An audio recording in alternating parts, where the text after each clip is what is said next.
দুরন্ত একটা জয় থেকে মাত্র ইঞ্চি খানেকের দূরত্ব। মাহমুদুল্লাহর উড়িয়ে মারা বল লং অন থেকে ছো মেরে ধরলেন মার্করাম। এও সম্ভব। রিয়াদ নিজেই যেন বিশ্বাস করতে পারছিলেন না, মাথায় হাত দিয়ে অবাক দৃষ্টিতে তাকিয়ে রইলেন। যে সাউথ আফ্রিকাকে টি-20তে হারাতে 17 বছরের অপেক্ষা, তা ওই ইঞ্চি খানেকের জন্য বেড়ে যেন অসীম হয়ে দাঁড়ালো। স্তব্ধ ডাগআউট, স্তব্ধ গ্যালারি। তবে এই হারেও যে সম্মান মিশে আছে, মন খারাপের মাঝে বুকে গর্ব আছে। যেভাবে শুরু থেকে শেষ পর্যন্ত তানজিম, হৃদয়, রিয়াদরা খেলে গেছেন, তাতে আমেরিকায় লড়াকু এক বাংলাদেশকে দেখেছে গোটা বিশ্ব।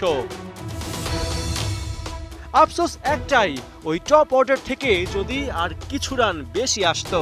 তানজিদ 9 রানে ব্যর্থতার মোড়কে বন্দী। লাস্টের ম্যাচে ওয়ান টাইম শো দেখিয়ে লিটনও ফিরে গেছেন 9 রানে। আর সাকিব বড় নামের ভারে যেন চোখে আধার দেখছেন। তার ব্যাটে 4 বলে মাত্র 3 রান, সে কথাই তো বলে। বল বাই রান যেখানে জয়ের জন্য যথেষ্ট ছিল, সেখানে দ্রুত 4 উইকেট পড়া বাংলাদেশের জন্য ছিল বিশাল ধাক্কা। তবে তাওহিদ হৃদয় এবারও ছিলেন ব্যতিক্রম।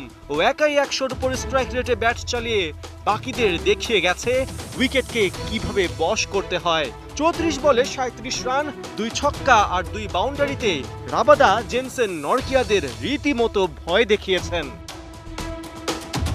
দিন শেষে তাই আবারও হট সিটে ওই রিয়াদকেই বসতে হয়েছে।